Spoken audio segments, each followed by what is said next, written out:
Chapter number 5 સપુષ્પી વનસ્પતિઓની બાહ્યકર વિદ્યામાં આપણે બીજની રચના વિશે વાત કરવી છે। એમાં ખાસ કરીને એકદળી બીજ અને એકદળી બીજ એટલે કયું તો મકાઈ। મકાઈ બીજની સંરચનાનો અભ્યાસ કરવો છે। જો આપણે મકાઈ બીજને પલાળી રાખીને એનો ઊભો છેદ લઈ માઇક્રોસ્કોપમાં જોઈએ તો અંદરની રચનાઓ કઈ કઈ હોઈ શકે, આ બાબતને આપણે શું કહીશું? મકાઈ બીજ અથવા એકદળી બીજની સંરચના। તો સર્વપ્રથમ અહીંયા હું એક મુદ્દો લખું છું કે આમ તો મોટા ભાગે એકદળી વનસ્પતિઓના બીજ ભ્રૂણપોષી હોય છે। કેવા? ભ્રૂણપોષી બીજ હોય। પરંતુ કેટલીક એકદળી વનસ્પતિઓ એવી પણ છે, ઓર્કિડ જેવી। આ ઓર્કિડ એકદળી વનસ્પતિ છે અને છતાં પણ એનું બીજ અભ્રૂણપોષી છે, નોન એન્ડોસ્પર્મિક સીડ, અભ્રૂણપોષી બીજ। આ શબ્દોની અગાઉ આપણે ચર્ચા કરી ચૂક્યા છીએ। આમ છતાં હું જ્યારે અહીંયા એકદળી વનસ્પતિના બીજની આકૃતિ દોરવાનો છું એ વખત આ કોન્સેપ્ટ ક્લિયર કરીશ કે ભ્રૂણપોષી બીજ એટલે શું। હાલ તમને કેવા ખાતર કહી દઉં તો જે બીજમાં ભ્રૂણપોષ નામે ઓળખાતી પોષક પેશી કે જેમાં ખોરાકનો જથ્થો સંગ્રહિત છે એવી પોષક પેશી બીજપત્રથી સ્વતંત્ર અસ્તિત્વ ધરાવતી હોય તો તે બીજને શું કહેવાય? ભ્રૂણપોષી બીજ। જે બીજમાં ભ્રૂણપોષ નામે ઓળખાતી પોષક પેશી નું અસ્તિત્વ બીજપત્રથી અલગ વિસ્તારમાં હોય, સ્વતંત્ર વિસ્તારમાં હોય, ભ્રૂણપોષ બીજપત્રમાં સમાઈ ગયેલો હોય નહીં, તો તે બીજને કેવું બીજ કહેવાય? ભ્રૂણપોષી। અને જે બીજમાં ભ્રૂણપોષ બીજપત્રોની અંદર સમાઈ ગયો છે અને ભ્રૂણના વિકાસ દરમિયાન સંપૂર્ણપણે વપરાઈ જાય છે એ બીજને શું કહેવાય? અભ્રૂણપોષી બીજ।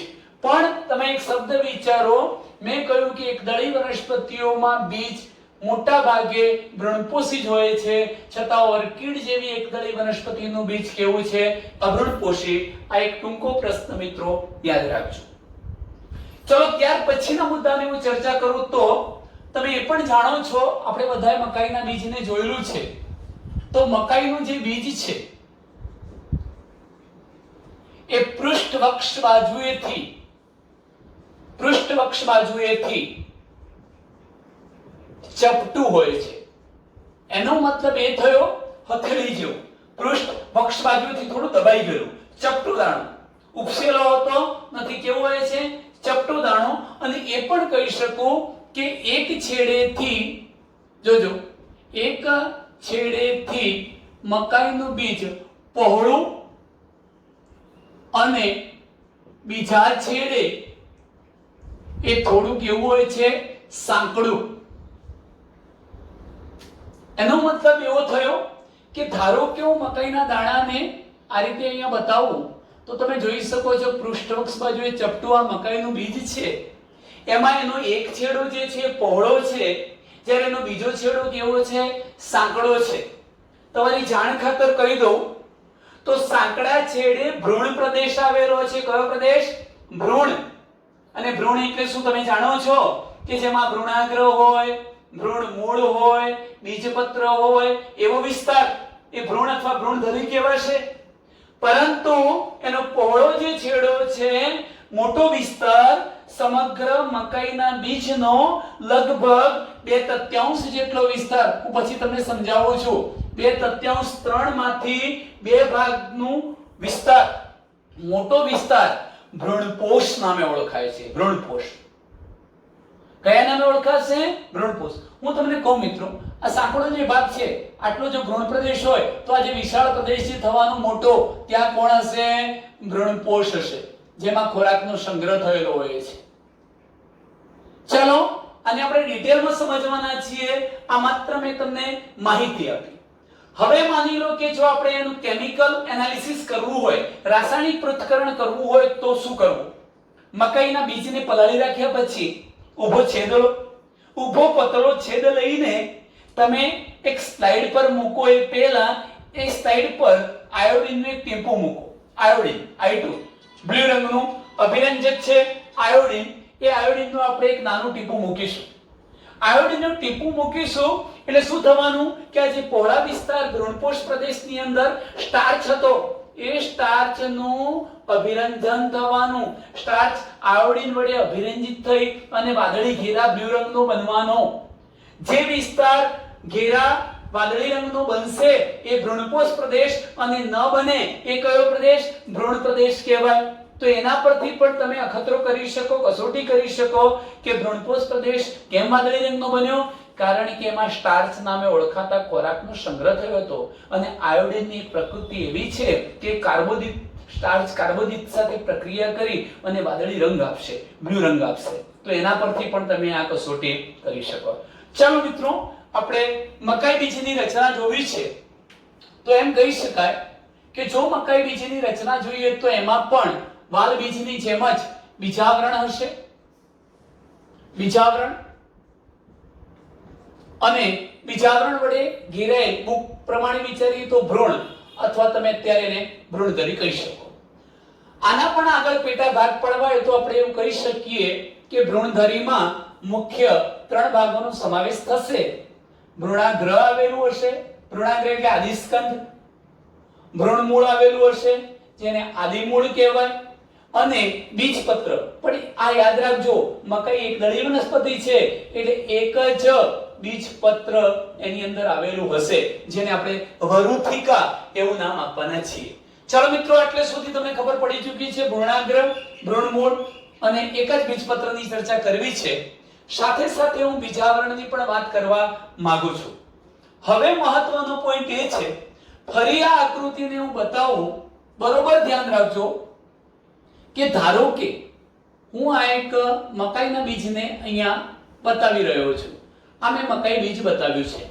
જો આ બીજ છે તો તમે તરત જ એવું કહેશો કે બીજની ફરતે આવેલું આવરણ એ શું છે?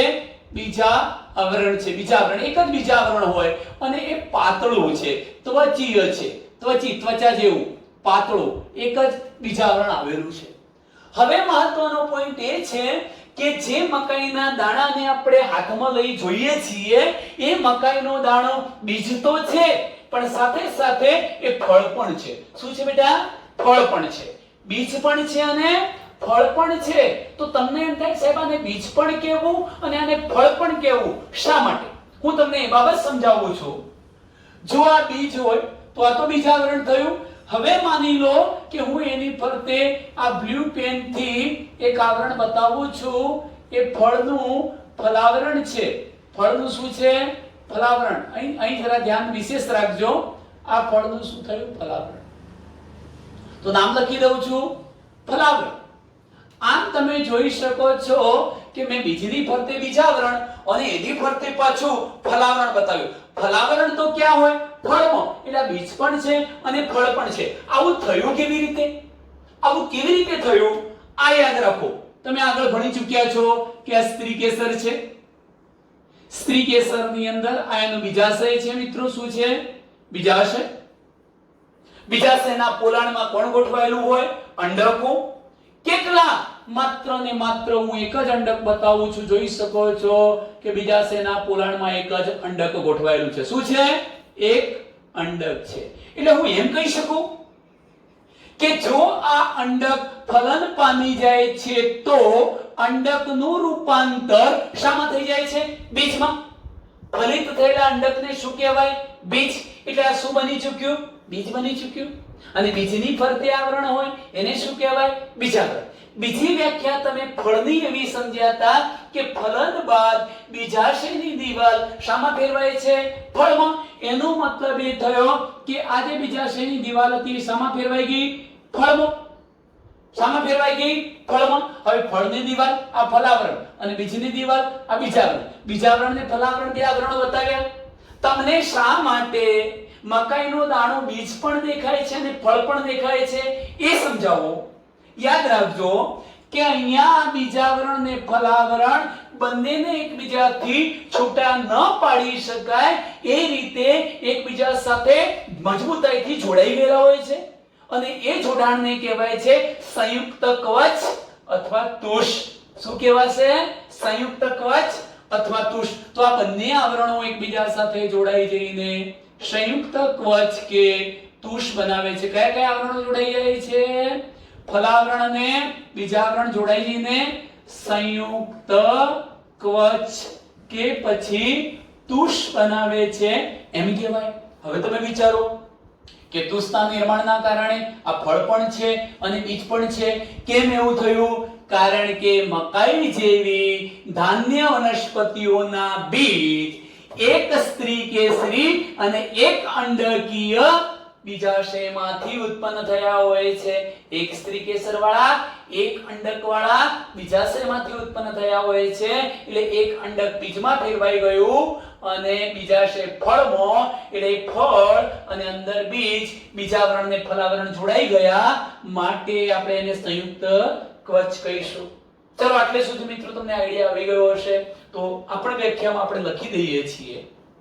જોજો હું શબ્દ લખું છું કે મકાઈ બીજમાં બીજાવરણ અને ફલાવરણ બંને એકબીજા સાથે જોડાઈ જઈને શું બનાવે છે?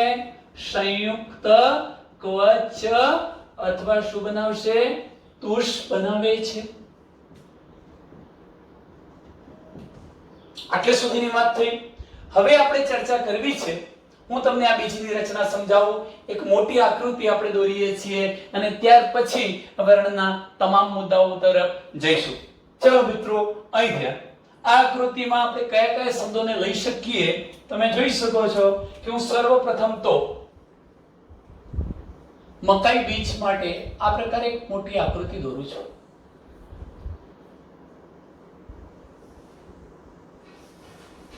મેં મકાઈ બીજ બતાવ્યું છે. આ છે બીજાવરણ અને એની ફરતે તમને ખબર છે કોણ હતું? અલગ પેનથી બતાવ્યું ફલાવરણ. પણ હવે તમે એને અલગ પણ ના બતાવી શકો. કેમ? એનું તમને રીઝન મેં કહી દીધું કે બીજાવરણ અને ફલાવરણ એકબીજા સાથે સંયુક્ત રીતે જોડાઈ ગયા હોય છે અને આપણે એને છૂટા સરળતાથી પાડી શકતા નથી. ત્યારે આપણે એને શું નામ આપી ચૂક્યા છીએ? સંયુક્ત કવચ અથવા તુષના નામે ઓળખાવીએ છીએ. તો ટૂંકમાં બીજાવરણ અને ફલાવરણના જોડાણથી બનેલી સંયુક્ત રચનાને સંયુક્ત કવચ અથવા તુષ તરીકે ઓળખવામાં આવે છે. ચાલો સૌથી બહારનું આખું સંયુક્ત કવચ થયું. સંયુક્ત કવચ અથવા એને તુષ કહીશું. એક પોઈન્ટ. ચલો બીજા નંબર એક મહત્વના પોઈન્ટ તરફ જઈ રહ્યા છીએ. હું અહીંયાથી એક આ પ્રકારનો પોષણ બતાવું છું. એને ડબલ લાઈન દ્વારા બતાવી દઉં તો આ શું છે? મેં આખા મકાઈના બીજને બે પાર્ટની અંદર ડિવાઈડ કરી દીધું છે. બે ભાગની અંદર હું એને વહેંચી ચૂક્યો છું. આજે બે ભાગ મેં પાડી દીધા છે મિત્રો. અહીં જરા ધ્યાન રાખજો. એમાંથી આજે સાંકડો છેડો છે એ છે ભ્રૂણ પ્રદેશ અને આ પહોળો મોટો આખા સમગ્ર બીજનો 2/3 જેટલો ભાગ રોકે છે એવા વિસ્તારને આપણે ભ્રૂણ પોષ એવું નામ આપીશું. ભ્રૂણ પોષ કહીશું. સાથે સાથે આ ભ્રૂણપોષ પ્રદેશને ભ્રૂણ પ્રદેશથી અલગ પાડતું એક વચ્ચે પડ છે. જો એ પડને આપણે નામ આપવું હોય તો એને અધિચ્છદીય પડ કહીશું. અધિચ્છદીય પડ. હવે મિત્રો અહીં ધ્યાન રાખજો કે આ વિશાળ પ્રદેશ છે એ ભ્રૂણપોષ પ્રદેશ છે. ભ્રૂણપોષ પ્રદેશની અંદર ખોરાકનો સંગ્રહ થયેલો હોય છે. કોનો? ખોરાકનો. કેમ થયો હોય છે? આ અહીંયા વિકાસ પામતો જે ભ્રૂણ છે એ ભ્રૂણને પોષણ મળે માટે એનો અલગ વિસ્તારમાં સંગ્રહ થયેલો હોય છે. હું એને બતાવું એ પહેલા એક આકૃતિ એવી બતાવું છું, આને પણ બરોબર ધ્યાનથી સમજજો.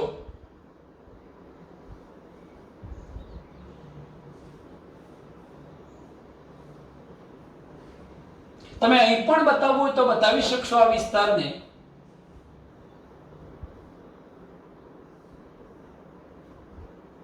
ચલો હવે તમને સ્પષ્ટ ખ્યાલ આવી ચૂકશે. અહીં જુઓ કે આ જે અલગ વિસ્તાર મેં બતાવ્યો છે, પ્રદેશ કયો હતો? ભ્રૂણપોષ પ્રદેશ. ભ્રૂણપોષ પ્રદેશની ફરતે બહારની બાજુએ આવેલ, જુઓ, ભ્રૂણપોષ પ્રદેશને આવૃત્તિ રચના બહારની બાજુએ એ આવા ચોરસ, અહીં બતાવું છું, આ ચોરસ કોષ કે લંબચોરસ કોષોથી બનેલું એક સળંગ તમને સ્તર દેખાય છે.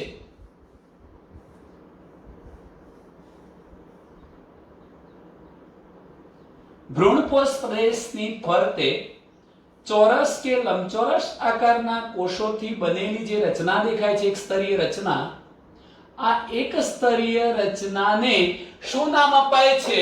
તો આના માટે શબ્દ છે સમિતાયા સ્તર.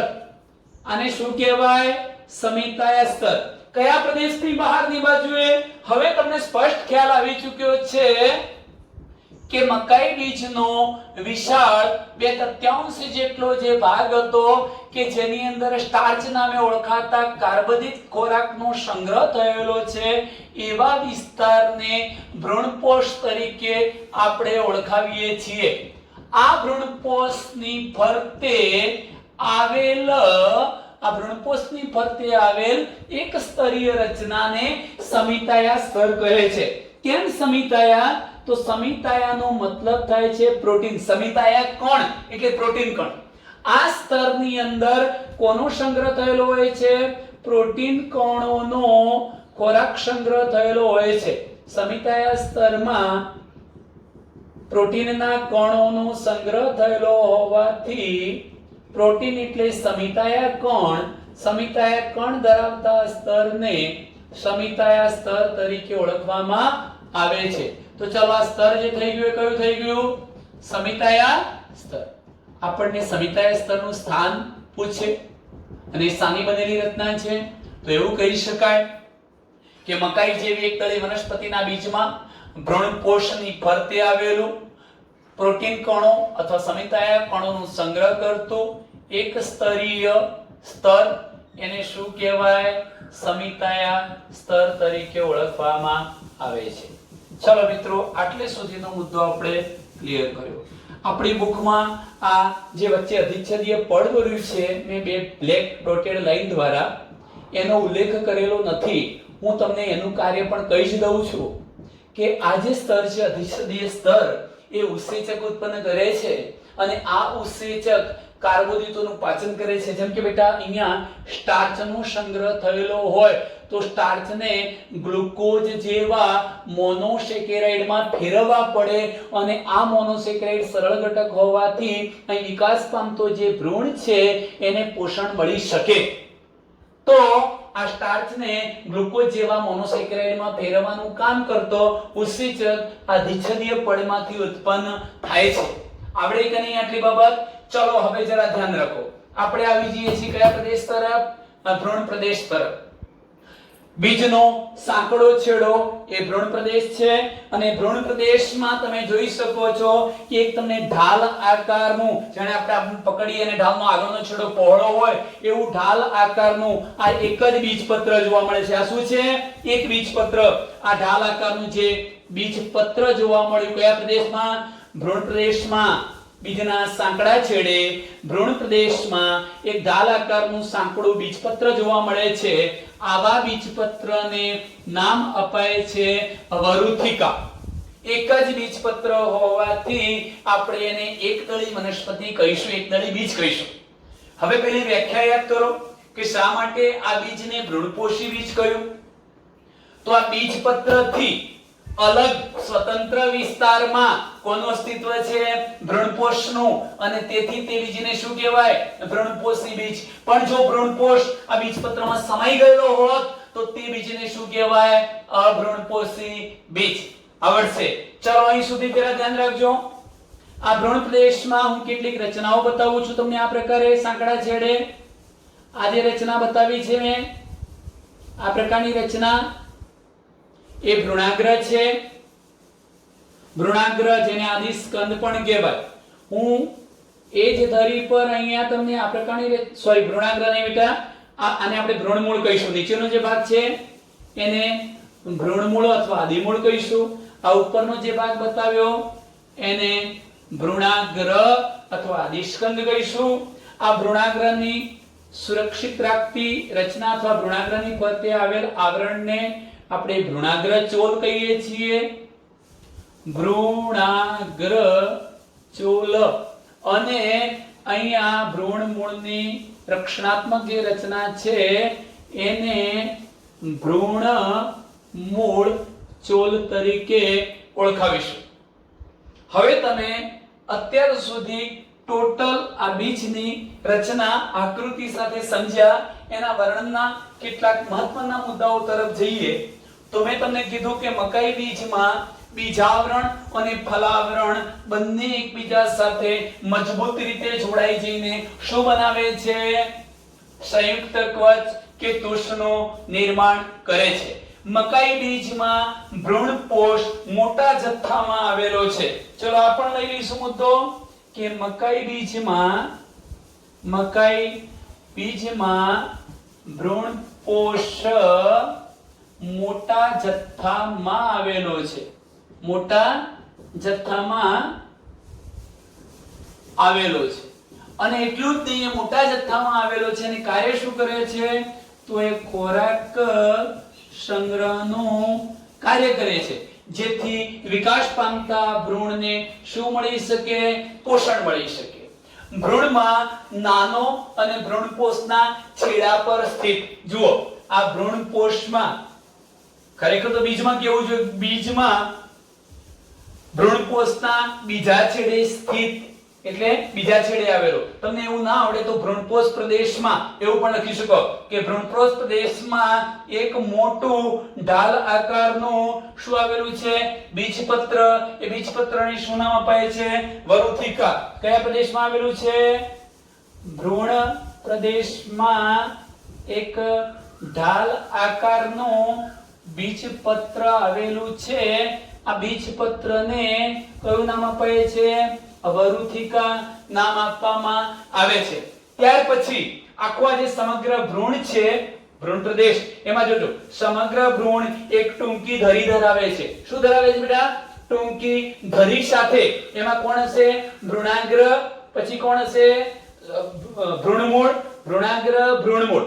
અને એમને સુરક્ષિત રાખતી રચનાઓ એટલે ભ્રૂણાગ્રનું રક્ષણ કરતી રચના ભ્રૂણાગ્ર ચોલ અને ભ્રૂણમૂળનું રક્ષણ કરતી રચના ભ્રૂણમૂળ ચોલ આવેલ હોય છે. ચલો આટલે સુધીના વર્ણનની વાત કરીએ તો મકાઈ જેવી એકકળી વનસ્પતિનું બીજ અહીંયા પૂરું થયું. મિત્રો, હવે આપણે જે નેક્સ્ટ વિડિયોની વાત કરીએ છીએ એ છે કે કોઈ પણ લાક્ષણિક સપુષ્પી વનસ્પતિનું તમારે વર્ણન કરવું છે. કઈ વનસ્પતિનું? લાક્ષણિક સપુષ્પી એટલે પુષ્પ ધરાવતી લાક્ષણિક વનસ્પતિનું તમે વર્ણન કરવા માંગો છો તો એ વનસ્પતિનું વર્ણન તમે કેવી રીતે કરી શકો? તો એના માટે સર્વપ્રથમ બાબત છે કે તમારે કોઈ એક ચોક્કસ ક્ષેત્રીય પ્રવાસમાં જવું પડે. કોઈ એક ચોક્કસ ક્ષેત્રને પસંદ કરવું પડે. એ ક્ષેત્રને પસંદ કર્યા પછી ત્યાં ઉગી નીકળતી વનસ્પતિઓ પર પોતાનું ધ્યાન કેન્દ્રિત કરવું પડે. એટલું જ નહીં, એ કર્યા પછી જો તમારે વનસ્પતિનું આબેહૂબ વર્ણન તૈયાર કરવું છે તો તમારી જોડે એક નોટબુક, પેન હોવી જોઈએ. અને ત્યારબાદ એ વનસ્પતિના તમને બહારથી જોવા મળતા બાહ્યાકાર લક્ષણોનો તમે અભ્યાસ કરતા જાઓ ક્રમિક રીતે અને ત્યાર પછી એનું વર્ણન તૈયાર કરતા જાઓ. આ રીતે તમે સપુષ્પી વનસ્પતિઓનું વર્ણન તૈયાર કરી શકો. આ કરવા માટે કઈ કઈ બાબતોને ધ્યાનમાં રાખવી હું એ મુદ્દાની ચર્ચા અહીંયા કરું છું. મિત્રો, આ બધું ધ્યાન રાખો. તો આપણો બીજો પ્રશ્ન છે કે લાક્ષણિક સપુષ્પી વનસ્પતિઓનું વર્ણન કરવા માટે તમે કઈ કઈ બાબતોને ધ્યાનમાં રાખશો? અથવા લાક્ષણિક સપુષ્પી વનસ્પતિનું અર્ધ પ્રવિધીય વર્ણન સમજાવો. અર્ધ પ્રવિધીય વર્ણન એટલે સંક્ષિપ્તમાં, ટૂંકમાં, સચોટ, સરળ અને મુદ્દાસરનું વર્ણન, એને કહેવાય અર્ધ પ્રવિધીય વર્ણન. તો લાક્ષણિક સપુષ્પી વનસ્પતિનું અર્ધ પ્રવિધીય વર્ણન. લાક્ષણિક સપુષ્પી વનસ્પતિઓનું અર્ધ પ્રવિધીય વર્ણન. આજ પ્રશ્ન આ રીતે પણ થાય કે લાક્ષણિક સપુષ્પીનું વર્ણન કરવા માટે કઈ કઈ બાબતોને ધ્યાનમાં રાખવામાં આવે છે. બરોબર, લાક્ષણિક સપુષ્પી વનસ્પતિનું વર્ણન કરવા માટે તમે કઈ કઈ બાબતોને ધ્યાનમાં રાખશો અથવા લાક્ષણિક વનસ્પતિનું વર્ણન તમે કેવી રીતે કરી શકો, આ પ્રશ્ન છે. તો મેં તમને ઘણા બધા મુદ્દાઓની ચર્ચા કહી દીધી છે. આ પ્રશ્ન શરૂ કરતા પહેલા તમારે સર્વપ્રથમ કઈ બાબત યાદ રાખવી છે? વનસ્પતિના કયા લક્ષણોનો અભ્યાસ કરવો છે? બાહ્યાકાર, બહારથી દેખાતા લક્ષણોનો અભ્યાસ કરવો છે. એટલે સપુષ્પી વનસ્પતિનું વર્ણન કરવા માટે બાહ્યાકાર લક્ષણોનો ઉપયોગ કરવામાં આવે છે. ચલો મુદ્દો લખીશું. પહેલો મુદ્દો કે સપુષ્પી વનસ્પતિઓનું જો તમે વર્ણન કરવા માંગો છો તો એ વર્ણન કરવા માટે બાહ્યાકાર લક્ષણોની તમને જરૂરિયાત રહે છે. બાહ્યાકાર લક્ષણોનો ઉપયોગ કરવામાં આવે છે. કેવા લક્ષણો? આંતરિક નહીં, બાહ્યાકાર લક્ષણોનો ઉપયોગ કરવો પડે. એનો મતલબ કે તમારે વનસ્પતિનું આખું વર્ણન તૈયાર કરવું છે એટલે તમારે એના બાહ્ય લક્ષણોને ક્રમિક રીતે જોવા પડશે અને ત્યાર પછીનું વર્ણન નોંધવું પડશે. હવે મિત્રો, અહીંયા જે વર્ણન કરવામાં આવે છે, જીવ વિજ્ઞાનમાં તમે કોઈ પણ વનસ્પતિનું વર્ણન કરો કે વનસ્પતિ કુળનું વર્ણન કરો. તમને એક શબ્દ બીજો સમજાવી દઉં, કેમ કે આપણે આ ટોપિકને પૂરું કર્યા પછી કુળનો અભ્યાસ કરવાના છીએ. કુળ શું છે? તો કેટલાક લક્ષણોમાં સમાનતા ધરાવતી વનસ્પતિઓનો સમૂહ, એને શું કહેવાય? કુળ. એટલે કુળનો અભ્યાસ કરવો એનો મતલબ કે થોડા ઘણા સરખા લક્ષણો વાળી ઘણી બધી વનસ્પતિઓનો અભ્યાસ કરવો, એવો મતલબ થાય. આપણે આપણા સિલેબસમાં 3 કુળનો અભ્યાસ કરવાનો છે. લાક્ષણિક 3 કુળ, સોલેનેસી છે, લિલિયેસી છે, ફેબેસી છે, એવા કુળની આપણે ચર્ચા કરીશું. પણ એ કુળનું વર્ણન તમને ક્યારે આવડે? તો એના માટે આટલી બાબતો જરૂરી છે કે સર્વપ્રથમ સપુષ્પી વનસ્પતિનું વર્ણન કરવા માટે મહત્વનો મુદ્દો છે બાહ્યાકાર લક્ષણોનો ઉપયોગ કરવો. બીજો પ્રશ્ન એ થાય કે હવે તમે જ્યારે સપુષ્પી વનસ્પતિનું વર્ણન તૈયાર કરી રહ્યા છો તો શું વર્ણન આડેધડ થવાનું છે? ના, આ વર્ણન કરવા માટેના કેટલાક નોર્મ્સ છે, નિયમો છે. જેમ કે જે વર્ણન તમે તૈયાર કરો છો એ સંક્ષિપ્ત હોવું જોઈએ. સંક્ષિપ્તનો મતલબ ટૂંકમાં હોવું જોઈએ. તો હંમેશા સપુષ્પીનું જે વર્ણન કરવાના છો એ વર્ણન સંક્ષિપ્તમાં હોવું જોઈએ. સમજાવી દઉં તમને સંક્ષિપ્ત એટલે. ધારો કે પર્ણની અંદર તમને ઝાલાકાર શિરાવિન્યાસ જોવા મળે છે તો તમે ત્યાં એવું ના લખી શકો કે આ પર્ણ દ્વિદળી વનસ્પતિનું છે. આ પર્ણની અંદર એક મુખ્ય શિરા ઉપરાંત એની ઉપશિરાઓ જાળાની જેમ ગોઠવાઈને ઝાલાકાર શિરાવિન્યાસ બનાવે છે.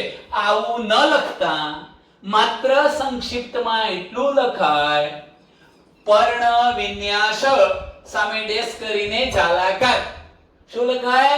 પર્ણ વિન્યાસ ઝાલાકાર. તો આને કેવું વર્ણન કહેવાય? સંક્ષિપ્ત. તો પહેલો મુદ્દો છે વર્ણન કેવું હોવું જોઈએ? સંક્ષિપ્ત, ટૂંકમાં હોવું જોઈએ.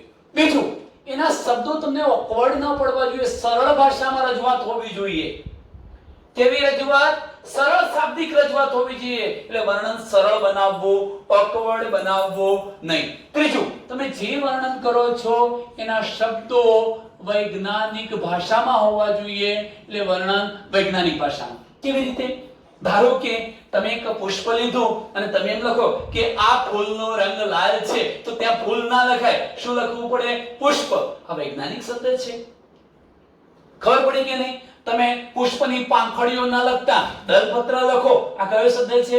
વૈજ્ઞાનિક. તો વર્ણન વૈજ્ઞાનિક ભાષામાં હોવું જોઈએ અને વર્ણન ચોક્કસ ક્રમમાં હોવું જોઈએ. આ 4 બાબતો યાદ રાખવી છે.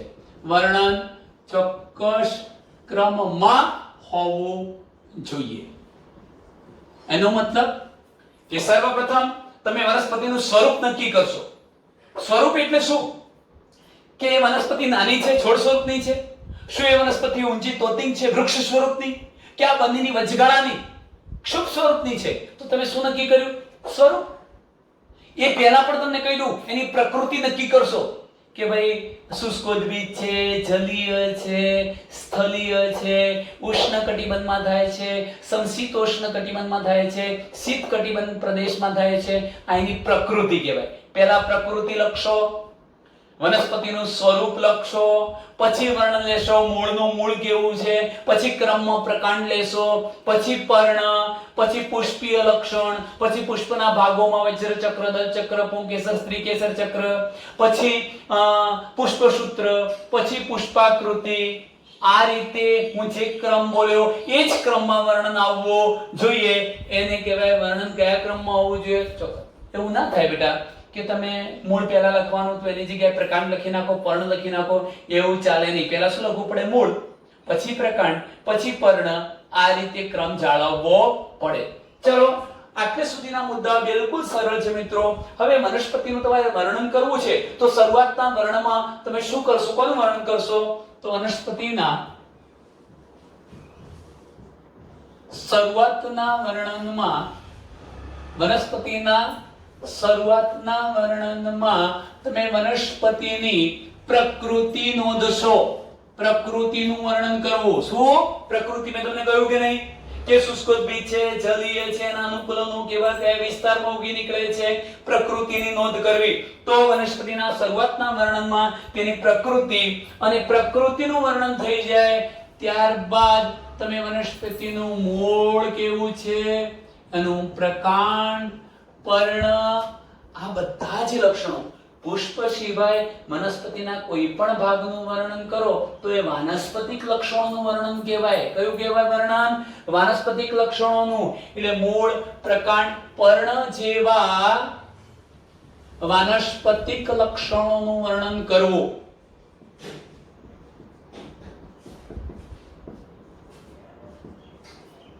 અત્યાર સુધી ખ્યાલ આવી ચૂક્યો છે. પહેલા પ્રકૃતિનું વર્ણન નોંધવું, ત્યાર પછી મૂળનું વર્ણન કરવું, પછી પ્રકારનું વર્ણન કરવું, પર્ણનું વર્ણન કરવું. આવા વર્ણનને શું કહેવાય છે? વાનસ્પતિક લક્ષણોનું વર્ણન કરવું. હવે વાનસ્પતિક લક્ષણોનું વર્ણન પૂરું થઈ ગયું પછી તમે પુષ્પીય લક્ષણોનો અભ્યાસ કરશો. એટલે એના પછી પુષ્પીય લક્ષણોનો અભ્યાસ અથવા એનું વર્ણન કરશો. પુષ્પીય લક્ષણો. હવે તમને એમ થાય કે પુષ્પીય લક્ષણ એટલે શું? તો જેમ કે એનો પુષ્પ વિન્યાસ કેવો છે એનું વર્ણન કરવું પડે. બીજું પુષ્પનું વર્ણન કરવું પડે કે ભાઈ પુષ્પ કેવું છે, પુષ્પનું વર્ણન. જેમ કે અધોજાઈ છે, પરિજાઈ છે, ઉપરીજાઈ છે, સંપૂર્ણ છે, અપૂર્ણ છે, નિયમિત છે, અનિયમિત છે. આવું બધું વર્ણન કરશો તો એને પુષ્પીય લક્ષણોનું વર્ણન કહેવાય. પુષ્પ વિન્યાસ કે ભાઈ પુષ્પ વિન્યાસ કેવો છે, એકાકી છે, દ્વિશાખી છે, બહુશાખી છે, એક શાખી એકતો વિકાસી છે, ઉભયતો વિકાસી છે, શુકી પ્રકારનો, નીલમ પ્રકારનો, કલગી પ્રકારનો, કેવા પ્રકારનો પુષ્પ વિન્યાસ છે તો એનું વર્ણન કરવું. અને ત્યારબાદ મેં કહ્યું એમ પુષ્પનું વર્ણન કરવું. હવે પુષ્પનું વર્ણન થઈ ગયું એટલે પુષ્પીય લક્ષણોનું વર્ણન થઈ ગયા. પછી તમે કોનું વર્ણન કરશો? તો હવે વર્ણન આવશે મિત્રો પુષ્પીય ભાગોનું વર્ણન કરવું. કોનું? પુષ્પીય ભાગોનું વર્ણન કરવું. એનો મતલબ કે તમે જોજો પહેલા વજ્રચક્રનું વર્ણન કરશો. વજ્રચક્રમાં વજ્રપત્રો કેટલા, મુક્ત, યુક્ત, જોડાયેલા, બધી બાબતો. પછી એવું જ દલચક્રનું વર્ણન કરશો. ત્યાર પછી તમે ત્રીજા નંબરે પુંકેસર ચક્રનું વર્ણન કરશો. ચોથા નંબરે સ્ત્રી કેસર ચક્રનું પણ વર્ણન કરશો. આ વર્ણન કરશો એને કહેવાય પુષ્પીય ભાગોનું વર્ણન કરવું. અને એકવાર પુષ્પીય ભાગોનું વર્ણન થઈ જાય અને જો મિત્રો એમાં ફળ હોય તો તમારે ફળનું પણ વર્ણન કરી જ દેવું કે ભાઈ ફળ કેવું છે, સ્ફોટનશીલ, અસ્ફોટનશીલ, સરળ, સંયુક્ત કેવું છે એનો પણ ઉલ્લેખ કરવો. આ બધું જ થઈ ગયું. એના પછી તમે હવે પુષ્પ બુકમાં પુષ્પાકૃતિ ગયું છે બેટા, પણ હકીકતમાં પુષ્પસૂત્ર વગર પુષ્પાકૃતિ સંભવિત નથી. એટલે પુષ્પસૂત્ર જેને કહેવાય ટોરલ ફોર્મ્યુલા. ટોરલ ફોર્મ્યુલા હું તમને બતાવીશ કે કોઈ પણ વનસ્પતિના પુષ્પીય ભાગોનું વર્ણન તમારે સાંકેતિક લિપિમાં કરવું, સંજ્ઞાઓથી કરવું, એને શું કહેવાય? પુષ્પસૂત્ર. જેમ કે ખાલી લખવા ખાતર લખું છું, પછી એને કાઢી નાખીશ, સાચું આપણે પછી લખીશું. આ તમને ખાલી જાણ ખાતર કહી દઉં છું.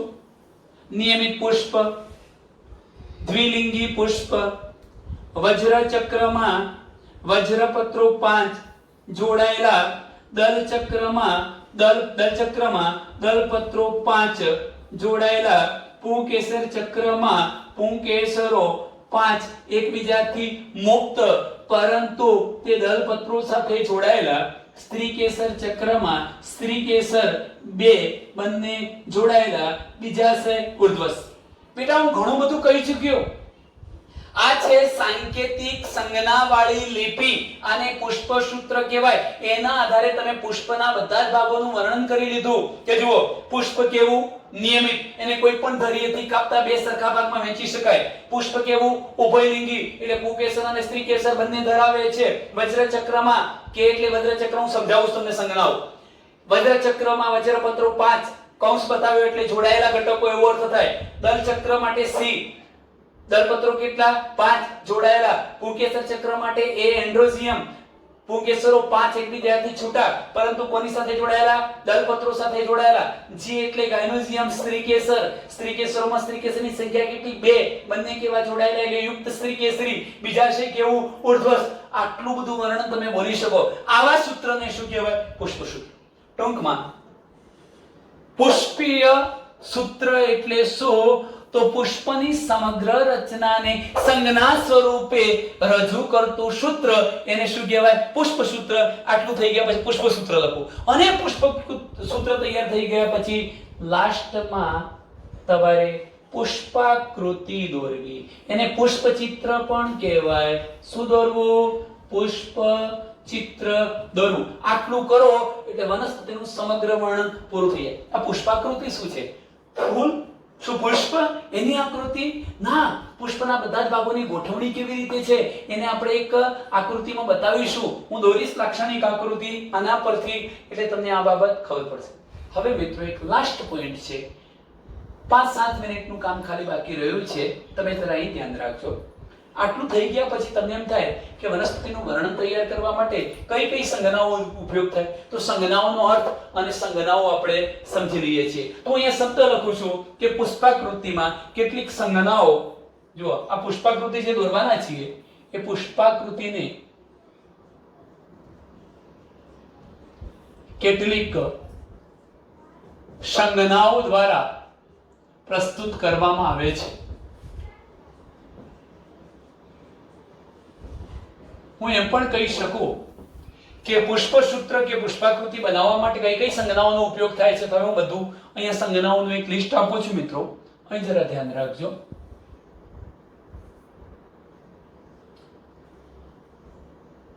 જો સર્વપ્રથમ તમારે યાદ રાખવાનું છે કે જો પુષ્પમાં નિપત્ર હોય તો નિપત્રી પુષ્પ કહેવાય.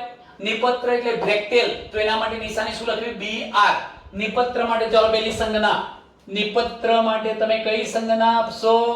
BR. બ્રેકટેલ એટલે નિપત્ર. અને અનિપત્રી હોય તો EBR લખાય, અનબ્રેકટેલ. બરોબર? પણ આપણે માત્ર આટલું યાદ રાખવું, જો પુષ્પ નિપત્ર ધરાવતું તો તમારે BR લખવું પડે, બ્રેકટેલ એટલે નિપત્રી.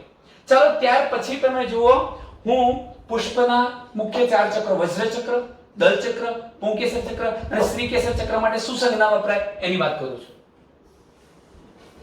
વજ્ર ચક્ર કેલિક્સ, કેલિક્સ પરથી આપણે કે લખીએ છીએ. વજ્ર ચક્ર માટે સંજ્ઞા છે કે લખો એટલે સમજવું વજ્ર ચક્ર છે.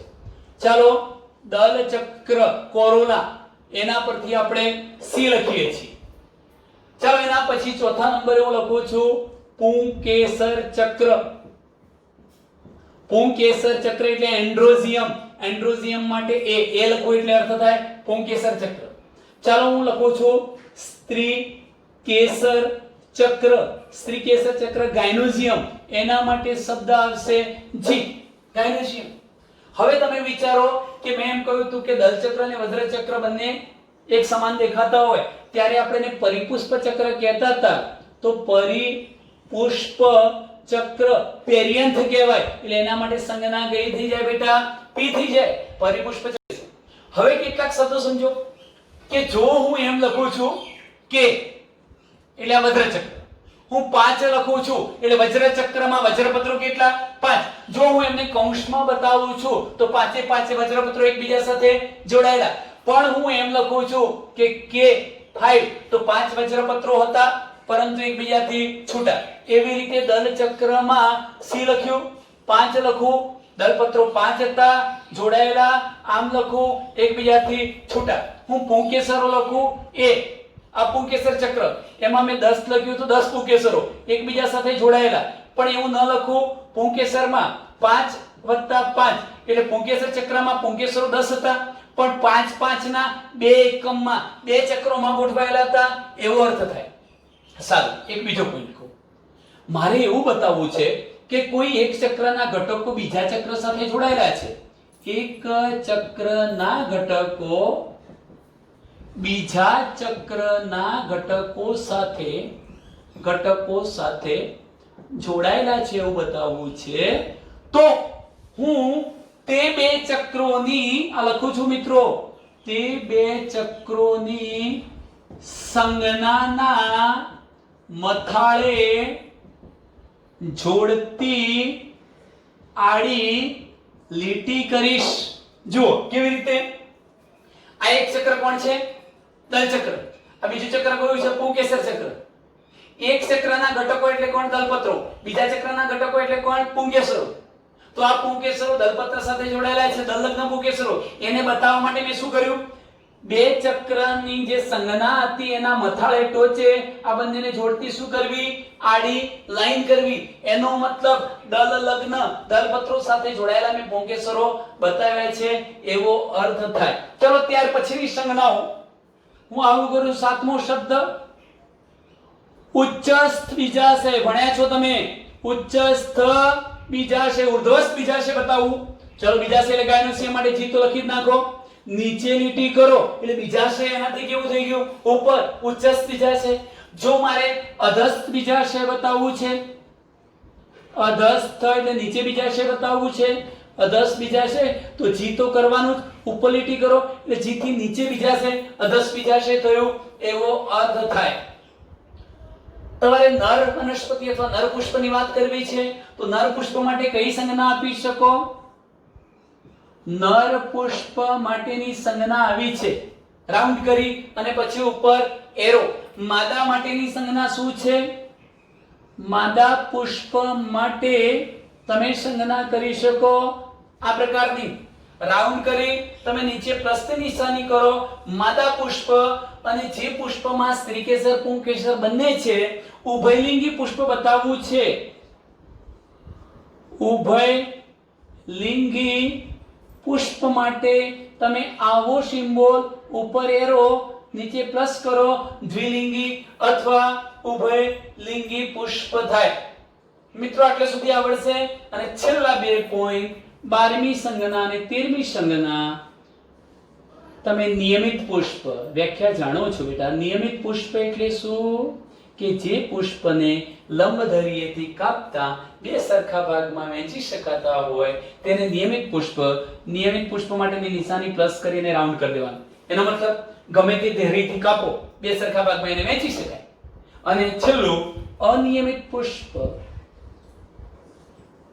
અનિયમિત પુષ્પ માટે આમ કરી આવું કરશો. જો આ પુષ્પ હતું, બે સરખા ભાગમાં વહેંચાયું પણ કોઈ એક જ ધરીએથી, દરેક ધરીએથી નહીં. તો આટલી સંજ્ઞાઓના આધારે આપણે વનસ્પતિનું વર્ણન કરી શકીએ. ખાલી 2 શબ્દો કહી દઉં, અહીં જરા ધ્યાન રાખજો.